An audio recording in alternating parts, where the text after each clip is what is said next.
Hey folks, welcome to my live stream. I'm going to do a little bit of tech support right now. How's everyone doing? My name is Chris Gormley. Special thanks to Long McQuaid for having me here to do this live stream. My first time doing this kind of thing, so I'm super excited and super nervous at the same time. Just so you know, if you don't know, because I just found this out and this is really cool, if you want to ask some questions, you can put some comments on YouTube like you're normally leaving a comment. I'm going to get some of those questions. They're going to come up on my board here. And if I get time, I'm going to try to answer as many questions as I can. I'm multitasking here, playing, looking at the board. See what we can do. Also over here to my left are my cheat notes. So I'm going to be glancing this way a few times. I thought I'd be honest with you folks at home. So let's get started. So the idea behind my clinic, my live stream is I'm going to be discussing some of my methods, some of my philosophies, the way I think about trying to get into established, successful bands. So if you want to do that, I hope this can help you. If you're in an already okay band, but you want to get into a better band, maybe this can help you. If you're not in a band, if you're too young to be in a band, or you're just not good enough yet to be in a band and you're still at home practicing in the basement, maybe this will help you get into your first band.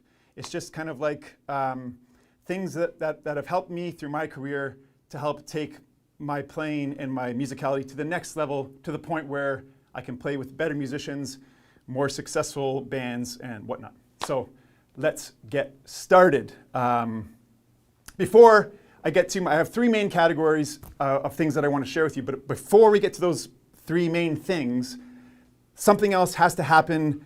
Well, a few things have to happen, but one main thing has to happen to you before you can start putting my ideas, my philosophies, my methods to work. And that one thing is you have to have some type of opportunity to join a band. You can't just sit at home and go, I really, really, really, really hope I could be in this band, and just keep on practicing and don't leave the basement. And I hope I can also play maybe with this band.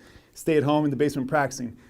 You have to kind of be out there, be on the scene, maybe be on social media, and kind of catch wind that there is a band out there that's looking for someone of your caliber of drummer, for example. Or like a musical colleague of yours says, hey, did you hear this band is looking for a drummer? Or you hear it even on the news that a famous band has their drummer died. Oh my God.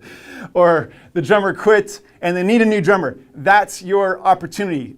And I'm being serious. That's your invitation. That's your opportunity from the universe to potentially get yourself in a new band. And when that happens, you have to, when those opportunities happen, they don't happen all the time, but when they happen, you have to jump on them. To give you a real life example, for me, there was no drummers dying or anything. Back in 2015, my band, I have a band called Deadeyes. We've had a band for a long time. We went down to Austin, Texas to record. We recorded at Arlen Studios, Willie Nelson's studio, and we hired Gordy Johnson as a producer. He's also the singer, guitar player for Big Sugar, to produce our record, our EP, sorry. And what a great experience. We did something completely different, than staying in the GTA in Ontario, Canada. We went down to Texas, got to eat the food down there, soak up the atmosphere, the vibes down there, recording in an amazing studio with a super cool producer. So right away, we did something different than just staying in the basement and rehearsing and trying to get good, trying to get discovered. And right away, working with Gordy, I liked his musicality, his musical philosophies. I just liked his work ethic, his vibe in the studio. And, that was my opportunity right there, because I had a feeling we were developing a good rapport with each other. So I just flat out asked him in the middle of recording. I think my brother was recording guitars in the other room. And I said to him, I was like, hey, Gordy, what do I got to do to play with people of your caliber of musicianship? And not only his caliber of musicianship, but play with people like you that are in established bands that tour around the world. They have songs on the radio. They have hit songs, all that stuff. What do I got to do? And I remember he just turned around and said, start learning the music. You never know. I might need a drummer. I might need a backup drummer. And right then when he said, I might need a backup drummer. That was it. Ding, ding, ding, ding, ding. The alarms went off in my head, and that was my invitation to just start going to work, start working on the Big Sugar stuff. When he said I might need a backup drummer, I heard it as backup. I just kind of scratched it out and heard I might need a drummer, and I was like, I'm gonna do my best to get that gig, because I know he's cool. He's great at what he does, and he's got a successful band. I want to be in that band. So I just kind of went to work. Right about the same time, he told me about another band that I happen to really like called the Trews, and he said I kind of heard maybe that they might be looking for a drummer, and I heard they're looking for a drummer, and it has to be me. And I just kind of started working both these bands like I was working both these bands like as if I had the gig, but I didn't even have the gig. I was just at home, listening to music, studying the music, learning the songs, harassing people, texting them saying, hey, I want to be in your band. Hey, I also want to be in your band. I mean, that's what it takes, unfortunately, to kind of level up in this business. You have to kind of take chances like that and just go for it. But most importantly, you have to do the work. So what I'm going to do over the next hour, hopefully, is help you and maybe give you some shortcuts on all the work that is involved. I'm going to kind of give you some guidelines of things that you can do to get you there quicker and, hopefully with a lot of success. So, we ready to start? We got no questions on the board, so I'm going to keep on going. I'm going to have a sip of water. Cheers at home, everybody. So, I got 3 main categories, okay? 3 main categories I'm going to talk about. These are all of my ideas, the things I've learned in the music business, my philosophies wrapped into 3 main categories on how to get into. Some questions came up. I'm going to stop because I'm so excited about seeing the questions. Big Sugar seems to play with many different great drummers. Do you have an insight as to why that is? Great question. Yes. I was super excited. I still am. I was super excited when I got the gig playing with Big Sugar. And I'm still proud of what I did, what I accomplished getting into that band and playing with Gordy and all the gang. It was a great experience. But when I found out I was like the 30th drummer, it didn't cheapen it for me at all. But it almost made it cooler for me, because when I went down the list and found out what people played with Big Sugar, some super, super great drummers. And the proof is on those recordings, those records, all the stuff that I had to learn. Some deadly, deadly drummers. What is the reason as to why? Maybe, artists go through cycles, like they put out a new record, the new cycle, maybe they feel or they want to hear something different on the kit. I don't know, maybe that's a reason why. Great question, moving on. So, back to my three categories. First one is just learning the material, super important. Number 2, getting to know the band on a deeper level, like on a deeper musical level. And 3, attitude. These 3 main categories are going to help you, guaranteed. Not guaranteeing you that you're going to get into the band that you want, but I am guaranteeing it's going to take your maybe your musicality level up a bit. It's going to maybe take where you are in your musical career up a little bit. It's going to help you level up, which is a good thing. Ready to go? Everyone ready? So the first category, learning the material. This is an obvious one. I'm not going to pick the sticks up yet because I'm going to start making noise. Learning the material. So I've broken this category down. I've broken all my categories down to 3 things. 3 is my favorite number, by the way. First things first, listen. So you have to listen to the music. In the case of Big Sugar and the Trews, for example, both totally, similar stylistically, but at the same time totally different. You have to listen to, the way I think about it is, it's like you're learning a new language. Yes, I understand Big Sugar. Okay, rock, reggae, whatever that means. Trews, straight up rock and roll. What does that mean? Do I understand those styles of music? Yes. Do I understand them to the degree which Gordy Johnson does with Big Sugar? No. Do I understand the Trews to the level of the 3 main guys that have been in the band for over 20 years? No. So I have to treat it as like it's a new language that I have to listen to.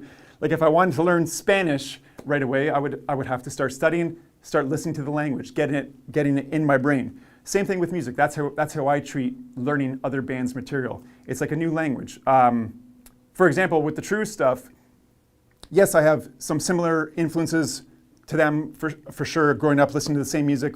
We've talked about this, but I mean, they like straight up rock and roll band kind of have like an East Coast lilt to their music, kind of Canadiana, rootsy, folkiness to it. I understand all those things, but they do it their way. So you have to, I'm just thinking of a perfect example. There's a song that the Trews do that we do called Can't Stop Laughing, and I'm not gonna play yet. But it's a pretty straight up feel, and I've heard the song over the years on the radio, and I've always thought like, oh, I know what he's playing on the drums. He's just doing this. I thought he was just doing something closer to this, like a 2-handed beat, which I do understand. But it turns out he wasn't doing that. He was doing this. But even that is, that made sense to me. I could do that no problem. But what happens when he takes that from the hi-hat to the tom, when I say he, I'm talking about the original drummer from the Trews, Sean. Instead of keeping the pattern the same, right, left, right, right, left, right, right, left, right, he switches it. Because if you do that on the tom, you end up doing something like this. And that's difficult. So through listening, checking out YouTube, listening to what the guys tell me about how he played that on the drums, I find out that he's switching the sticking to, bringing the left hand over. And that was a tricky thing for me to understand. I've been playing, I've been playing rock drums for 20 years before I joined. Like for 20 years, I've listened to the music from the East Coast. I've had to learn some of that stuff, but for some reason, that pattern in particular gave me a hard time. So much so that I remember this coming weekend actually is like my 3-year anniversary playing with the band. And I remember the first show, I think it was March 26th in Thorold, Ontario. And we were getting through about half the set, and I was killing it. I was doing great. I'm pretty sure I was doing a good job. When it got to this song, there's a breakdown in the middle of the song where everyone cuts out, and it's just me being all cool, smiling. I got this. I'm killing it, man. Yeah, that first show, I'm nailing it. And the singer kind of starts rapping a bit and going off in his own little tangent, and he just kept on going off, and I'm kind of, my smiles kind of turned to panic quickly, and I started thinking like, oh yeah, this is that freaking hand pattern that is tricky. It's tricky for me. And singers just, the crowd's getting in, people are clapping, people are dancing, and I'm like start clenching the sticks like they're like I'm holding 2 hammers in my hand and just going like, oh my God, please stop, please stop. So that's a perfect example of why listening over and over and over to get that language ingrained in your body is so important. Moving on. Listening, number 1. Number 2, you have to learn how to play the stuff on your instrument. You have to play along to the stuff and learn how to play it. This is kind of like a 2-pronged category. You can play along to the stuff, which I did great at that show. Sharon, thank you very much. I wonder if she noticed the panic in my face at that moment. Anyways, learning the material. So, like I said, a 2-pronged category. When I first started checking out the True stuff, the Big Sugar stuff, I would put the stuff on, I'd listen to it, when I'm driving, when I'm walking, whatever, you're on the bus, you're vacuuming the house, listening to the music. Then you got to sit on the kit eventually. And you could kind of put the stuff on and have fun and jam along and kind of stay in time and catch some cymbal shots, maybe catch some fills, catch some stops. That's the first prong of the 2 prongs. The second prong is the hard part. And that's when you've got to learn stuff, something that me and my friends call learning stuff note per note. And this is just my philosophy on how to approach joining a band. You got to learn the stuff like exactly the way it is on the record. You don't have to, but I think you have to. This is just, like I said, this is my philosophy. You got to learn it perfectly. Play it where they're playing it. Play it on the cymbal they're playing it. Play it on the toms where they're playing it. Learn the fingering, not the fingering. Fingering's guitar. The sticking that they're doing, like I just demonstrated. You got to learn it in such detail that when you play it with the band just goes, oh yeah, man, This sounds like exactly the way it's supposed to sound. A good example of that, when I first got the Big Sugar gig, it was kind of a rush. I got a text on a Monday saying, hey, can you learn these 40 or 50 songs by Friday? Yes, I can. Learned them, rehearsed with them. Next thing you know, we're in New Brunswick at Magnetic Hill, opening up for AC/DC. And we're on this huge stage, and it was us and then them. And by the time we went on, we're setting up, there's about 20,000 people. And then by the time we start playing, there's about 40,000 people. And then when we're halfway through the set, there's about 60,000 people. When AC/DC went on, there was 80,000 something. But madness. What was I talking about? Note per note. So there's a song that Big Sugar does. Better get used to it. Boom, boom, yeah. Straight up beat. Not actually a straight up beat. A lot of tricky things in that song. A great song to check out for up and coming drummers.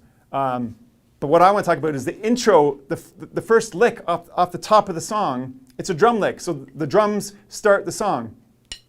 If I was to explain it technically, it'd be like a 1, 2, ba-da, boom, a boom, boom, and then the band's in.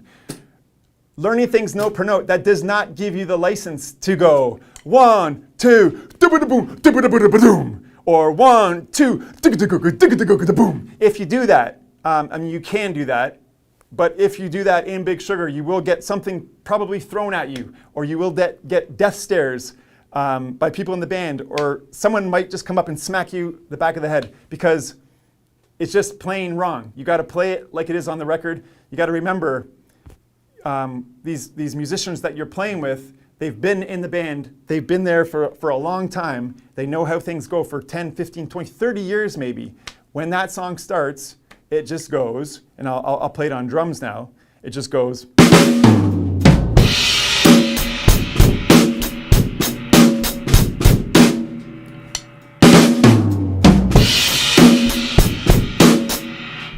That's it. That's what has to happen. That's what the bass player is waiting for. That's what the lead singer, guitar player is playing for. That's what everyone's waiting to hear. So you can't deviate from that. It's like an unwritten law.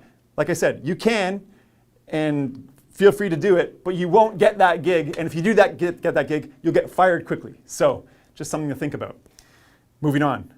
Listen, learn the songs, and finally, the tempos of the songs. I mean, lucky this is going to come to you from listening over and over again, and from learning the stuff, you're going to get those tempos ingrained. But it's more than just, yeah, I know the tempo on the record, I'm ready to go, let's go. Because like I said, you're playing with these guys that have been playing these songs hundreds, thousands of times. They played them in all different types of shows, under stress. So they like the songs to sit the way they like to sit. So your job as the drummer, this is, like I said, if I didn't say at the beginning, these philosophies are for any instrumentation, guitar players, bass players, keyboard players, whatever. I'm just going to focus on drummers because drummers are the coolest. You got to be, as a drummer, you got to kind of make everyone feel comfortable. So if you're playing a song, you're trying to nail the tempo the way it is on the record, but the bass player says, I don't feel it that way. This is bass. Am I lefty or righty? If they say, I feel this song a little bit slower, maybe I could slow it down a little bit, make them feel comfortable. If the singer, the most important person in the band, they're the one delivering the goods to the thousands of people out there. If they say, this song's not fast enough, maybe I got to pick it up a little bit. Lead guitar over here starts giving you the nod in the middle of the song saying, it's faster, maybe you got to pick it up. These are things you got to be aware of as you're playing. Something called heads-up hockey. You got to be aware. You want to make everyone feel comfortable on stage, and because the drums are such a big, large, powerful sounding instrument, you can't be like, no, not going to speed up, This is the tempo. I practiced at this tempo. No, you got to make everyone feel comfortable. And there's ways to practice this. Like I said, if find a tempo that from YouTube of a live clip where you see them playing, map out the tempo, maybe rehearse to that tempo, maybe practice with your metronome. There's all kinds of tricks you can do, but just you got to be wary of it. You got to kind of watch people on stage, talk to people after shows, talk to people in rehearsals. Make sense? That's learning the material. I got a question. Does playing other instruments help get the drumming gig? The drumming gig or drumming gigs? I'll say drumming gigs. Does playing other? Absolutely. Dennis, great question. Absolutely. Why? I mean, I could talk for hours about why it's important to play other instruments. Just for your musicality in general, it's never good to just be a one-trick pony. And I can play the drums, and that's all I can do. I don't want to talk about anything else. I don't like anything else. It's good to understand where a bass player is coming from. It's good to understand where the singer's coming from, where the guitar player is coming from. It's good to understand chords and the difference between major chords and minor chords and how that makes you feel emotionally. All these things are important. Yes, I highly recommend you pick up, if you're just a drummer, pick up a different, like a melodic instrument. I got another question. Do you think knowing multiple genres of more desirable? Do you think knowing multiple genres of playing, like multiple styles of music, make you more desirable as a drummer? Ryan P. Gallant, great question. Absolutely, same thing. When I started drum lessons, I started very late, but when I started, right off the bat, I had a great teacher, Mike Syracusa, and it was never about like, we're gonna teach you how to play rock and roll and you're gonna be a rock drummer, and that's it. It was, you can just figure out rock and roll stuff on your own and go listen to Zeppelin and go listen to the Beatles, but I'm going to teach you how to play jazz. I'm going to teach you how to play some Latin music. I'm going to teach you how to play some reggae. I'm going to teach you how to play calypso. And that just it just opens up the ears and gets your brain open to new things. And that's, I think, the only way to be, because you don't want to be, like I said, a one-trick pony. Just makes life less exciting. I got another question. I'm getting lots of questions here. What is the tryout process like when you're getting to a new band? Is it rehearsal or is it rehearsal? So what is the tryout process like when you're getting into a new band? Great question, Chris Pike. It's different with all bands. Kind of similar though for the Big Sugar road and the Trews road. It was me studying the stuff, even before I had the gig, because I was just determined to get the gig or the gigs.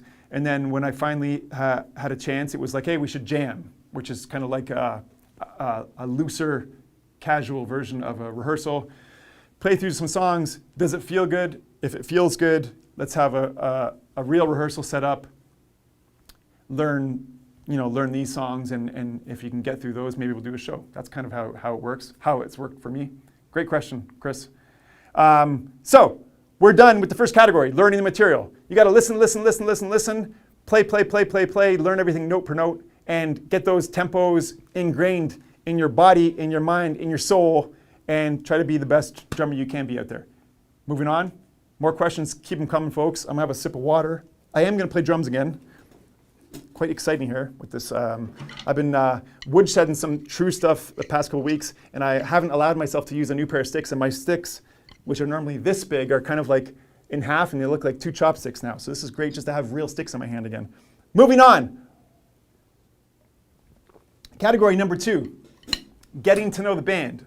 And I don't mean, on a personal level, that's important too. Obviously, you want to be, you're going to join bands, join a band with people, you're going to become friends, you almost become family. But I'm talking about getting to know them on a deeper musical level. So once you've started working on this stuff and you're listening to their music, right away you gotta figure out, make a list. This is what I've done myself. Make a list and ask the band leader or the band leaders, what are the songs that we play? What are the songs that I need to know really well? Okay, well, there's these 30. And what are the songs that do you sometimes sprinkle into the set list? Oh, there's these 10. And what are the songs do you sometimes play in the encore? Well, there's these 5. And you make yourself a master list, not a lisp, and you practice those songs even more so than you did when you first started checking out the band, because you have to have that stuff down. That's the first way you're going to get to know the band on a deeper level, by learning their music that they play night in, night out. You got to know it as good as them. Remember, you're playing catch up. These people in these bands have been doing this for longer than you, and you've got to catch up. So you got to be at home doing the work. Next, which is the word I just said, homework. The meaning of homework is doing work at home. You can't be at rehearsals or at shows trying to remember parts, trying to figure out how things went. You have to do that work on your own. Like I remember when I first joined the band, we had a bunch of rehearsals leading up to the first show, and then maybe there was a second show, and then there was a little bit of a gap where there wasn't anything happening, like that doesn't mean, oh great, I've got the gig now, I'm in the Trews, this is great, I can sit back and relax. No, I'm still the new guy. I got to go home and woodshed those tunes as much as I can. This year has been another perfect example of that. Leading up into 2020, the Trews were as busy as we've ever been since I've been in the band. In the 2019 of December, we were in Ireland on tour, went down to Nashville to record. Coming into 2020 in January, we had a big tour across Ontario. Awesome shows. It was looking like we were going to have the busiest spring, summer in a long time. New record coming out. Wah! COVID. All that stopped. And then it's like, well, we have no shows for a month. Well, we have no shows for 2 months. We have no shows for 3 months. No shows for 6 months. We don't know when we're going to do a show again. So what do you do as, the drummer for the Trews? Well, what I had to do was I had to do my homework. I had to be at home keeping myself fresh, because you never know when you're going to get a call that says, hey, tomorrow we have a live stream. We're doing these 30 songs. Let's go. So what I did was every month or every 4 to 6 weeks, I would just say, okay, it's been 5 weeks and there's no shows.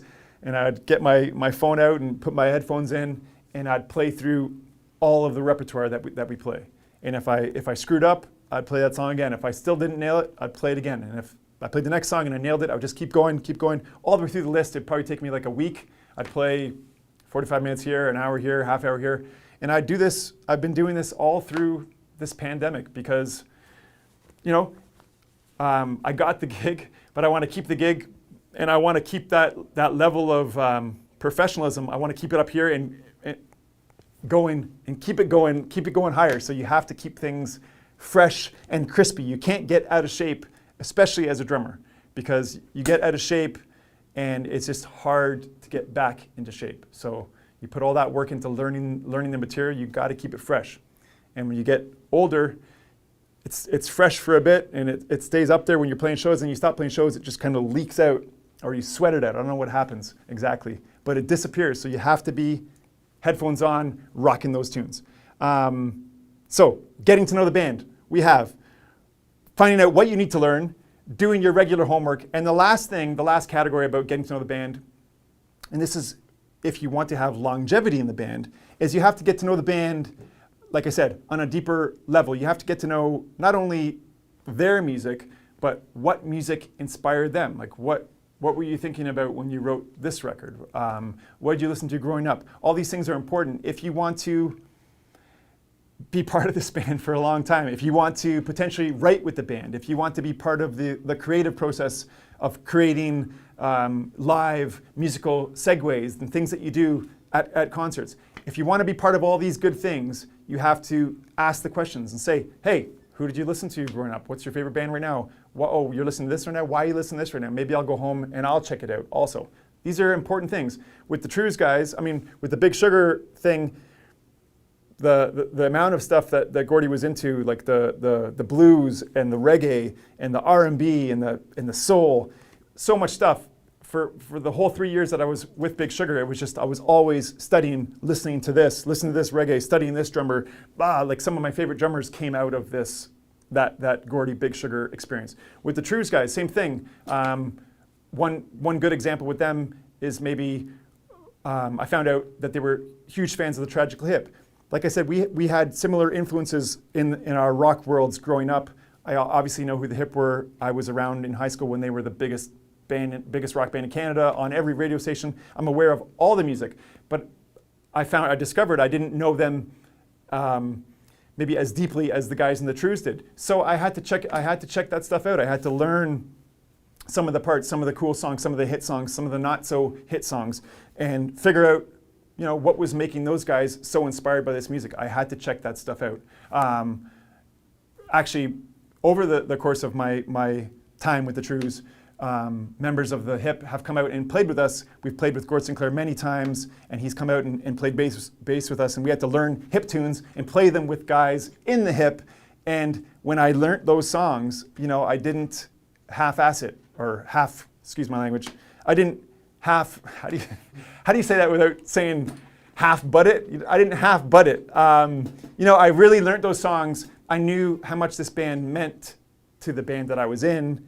And here we are playing with a member from that band. So when I learned that stuff, I learned it.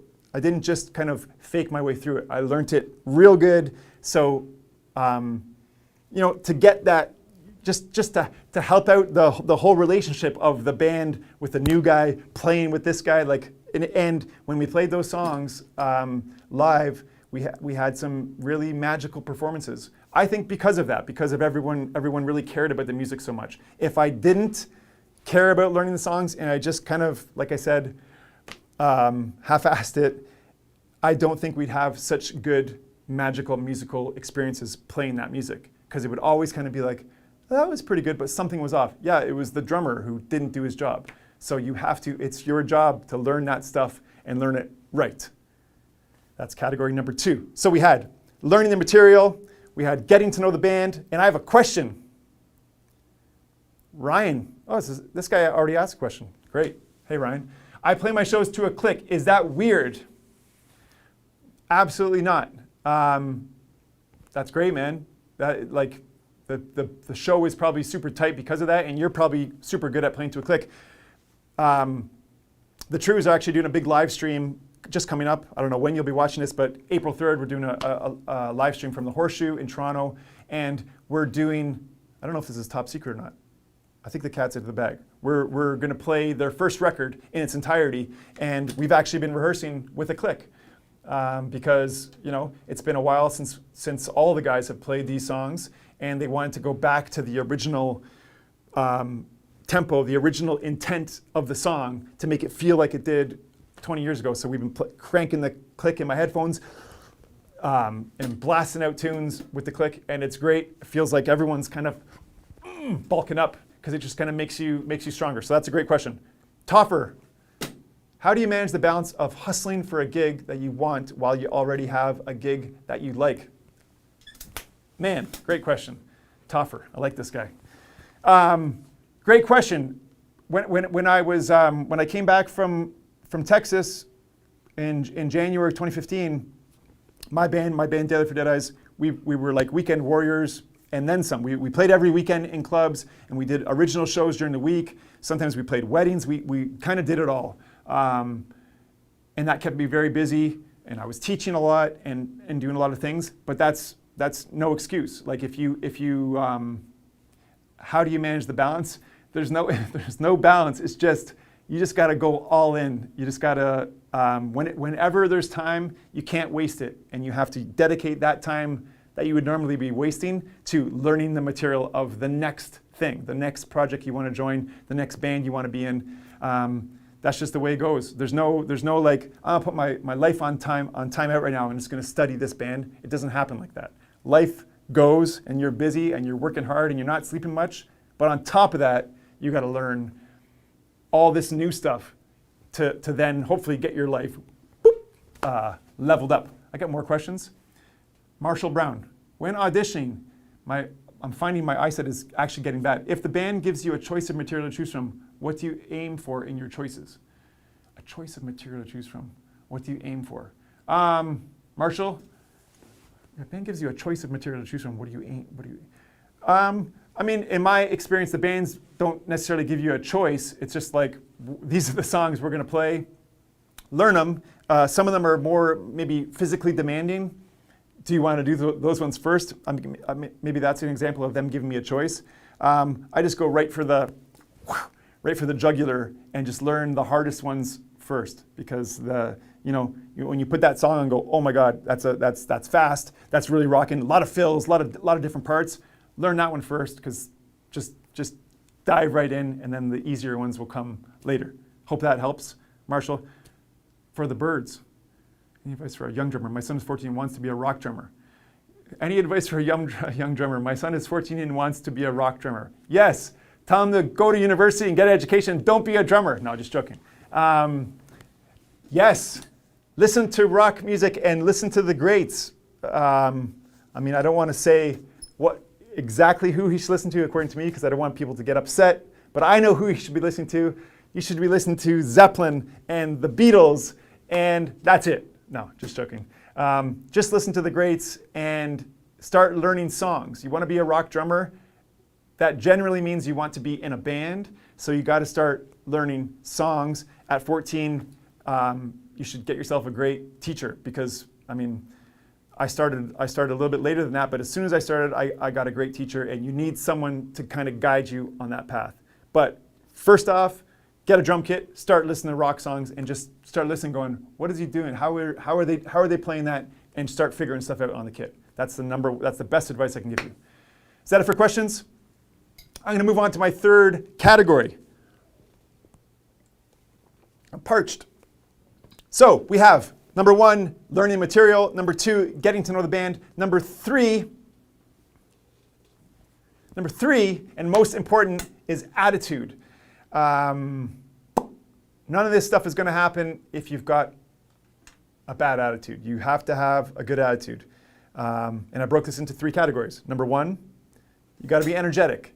You got to have energy and excitement, for the band. If you have energy and excitement for the band, chances are, over time, they will be excited and have energy for you. That's just the way it works. And you got to kind of stay excited, not just when you first meet them in the first auditions and the first show. Like, you got to keep that excitement up when you're flying on a plane, when you're sitting in an airport exhausted, when you're on a train, when you're driving in a car, squashed into a van, and you're cold and you're hungry and you're tired and you just want to go home. You got to keep that excitement up in all areas.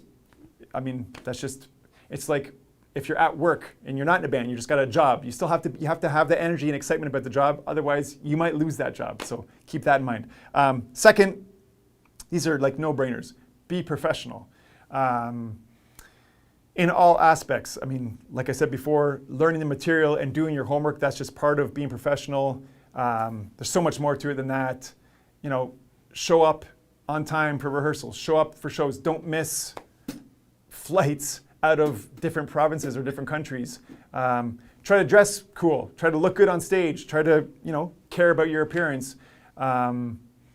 These are all things like no-brainers. You have to do these things. Otherwise, your stay in these bands will be short-lived. You will be given, the door is this way, you'll be given the boot. And finally, under the category of attitude, so you have be excited, be professional, and thirdly, be the best.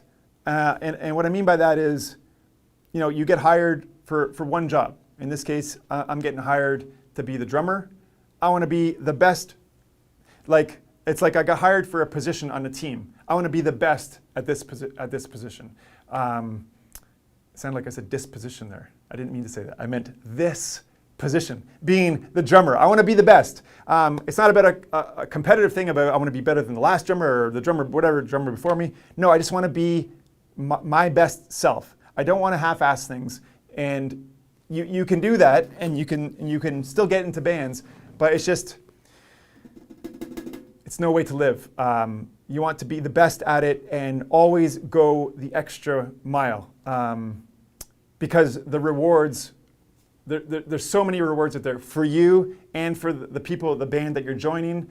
Like I said, that when we played with the Trews, with Gord Sinclair and myself, the rewards are we make magical music together. And those rewards are like, you just can't explain how much it's worth it that you've got to put the work in and try to be the best at your instrument.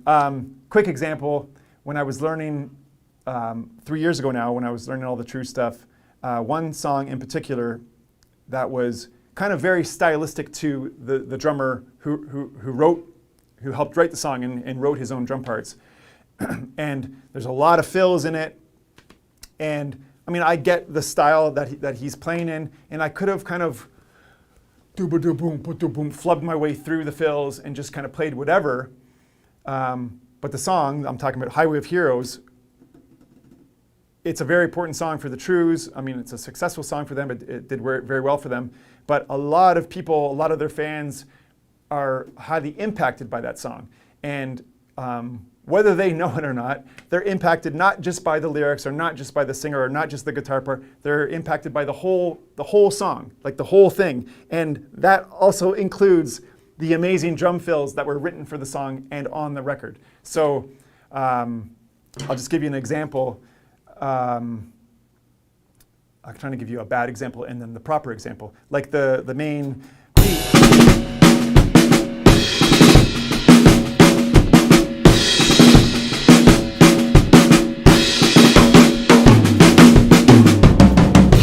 That's one example, that's one example of a fill that I just made up. And it sounds all right and it would work in the song. If we were playing live right now, I would do that.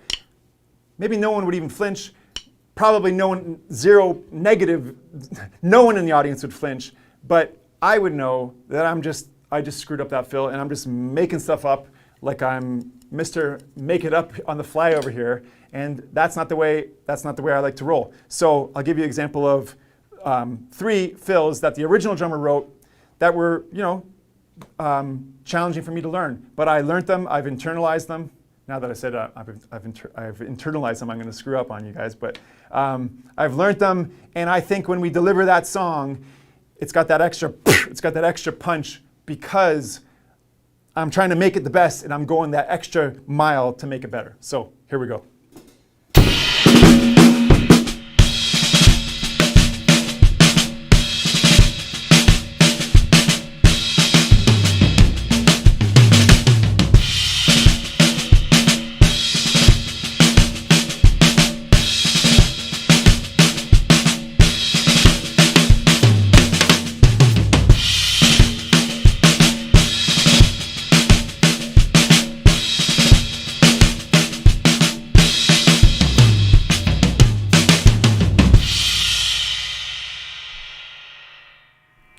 So, great example of how important it is to learn stuff, take it to that next level, learning it note per note. And for my last category of attitude, you got to want to be the best and learn those things as good as, or better, like not better, but as good as the drummer that wrote the stuff, because you owe it to the drummer that wrote the stuff. You owe it to the guys who wrote that song and recorded it and made it a big successful hit. And most importantly, you owe it to the audience out there, the listeners, the fans, who love that song and have an emotional connection to it. Everything in the song counts and adds to that emotional, oh, I love this song. So you have to take things kind of to the next level like that.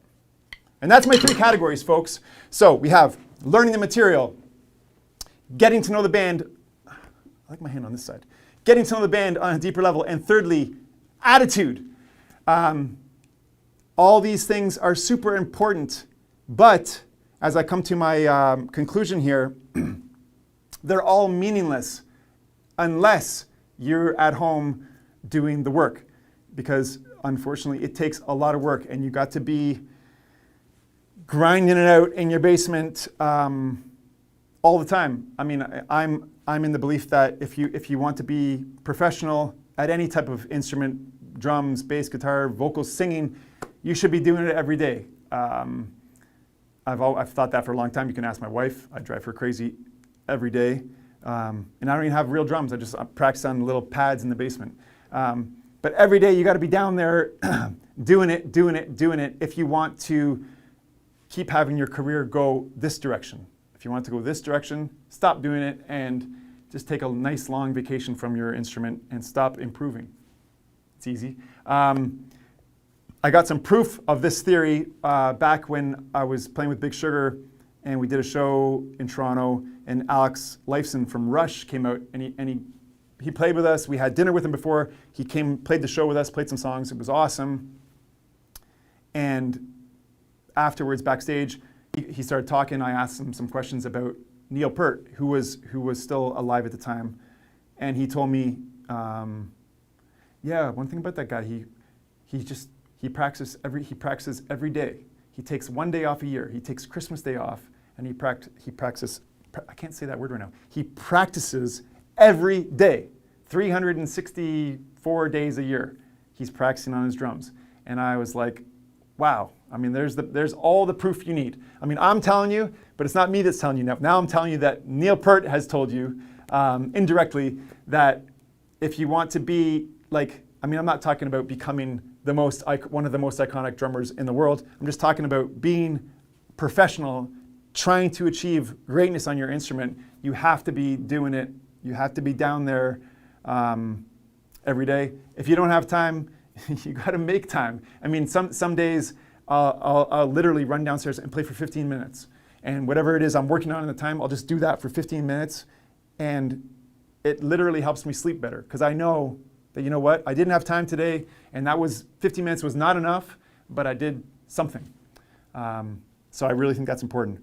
I think that is my conclusion, folks. If you're at home doing the work every day, these my 3 categories can help you. The learning the material, getting to know the band, having the right attitude. If you're doing the homework and you kind of steal some tips from what I was talking about, A, it's either going to get you into a really good band, or B, it's going to get you into a better band, or C, it's just going to help your musical career, maybe get you out of the basement, or just kind of give you that little boost that you need. I have questions. Other than sound check, what do you do to warm up? Great question. I got a couple great questions here. So I'll do this one first for Chris. Other than sound check, what do you do to warm up? Sound check is not a warm up. Sound check is like usually when you're hopping off a plane and getting driven to the venue, and you kind of look like this, and you just kind of, you're testing levels, and sometimes you run through some stuff. I'm just joking, but sometimes it's like that. It feels like that. But yeah, we use sound check to try out new parts that we're going to play for that show, or try out new songs. But it's mostly just for people, the level people, the technical people, to get good levels on things. That's not the warm up, because after that you're usually back to your hotel or out for dinner, and then the warm up starts when you get to the venue. I like to have a drink and relax. Don't want to drink too much before the show because we're going to be really rocking out. Have a beer or have whatever, have a glass of wine or something. Sit back, relax, and then I get my pad out, practice pad here, and just sit, get the hands going, and then when it gets closer, like within a half an hour, stand up, getting limbered up, do some stretches, jumping up and down, and by the end of it, when it's like 5 minutes to, do some push-ups, do some stretches, do some jumping jacks, because you've got to come out. You can't, once again, you owe it to the fans and you owe it to the band. You can't come out, hey guys, this is great, we're at a rock show, and yeah, like you have to come out guns a-blazing, so you do have to get warmed up. Great question. Waleed, do you give online lessons? I actually do give online lessons. I've been teaching my whole drumming career. I didn't start drumming until very late. I started playing drums when I was 18. I think by the time I was 18 and a half, I was teaching a couple kids on my street, and I haven't stopped since. And I'm not going to tell you how old I am right now, but I've been teaching for a long time. And then since the pandemic hit, I just turned everything over and stuck my phone up in my basement, and I've been teaching people online. And it's not as good as the real thing, I'll be honest with you, but at least my students, some of my core students who have stuck it out through COVID, I still get to teach them, and we still get that connection, teacher-student connection, and I can show them things, and I can see them, and they can see me. So yes, I do lessons online. Find me on Facebook. Callan, are there any good platforms, social media hacks to find musicians to jam with? Great question. I honestly don't know, Callan, but I bet you there is. Facebook is good, or I don't know.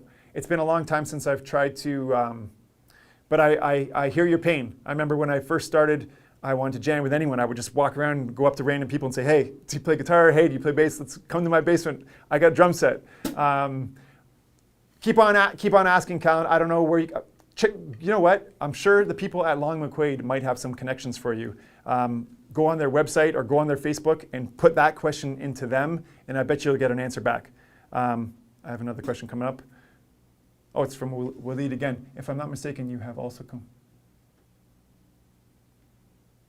Okay, great talented musician. Somebody knows me. Waleed, yes, I have written some amazing songs. No, just joking.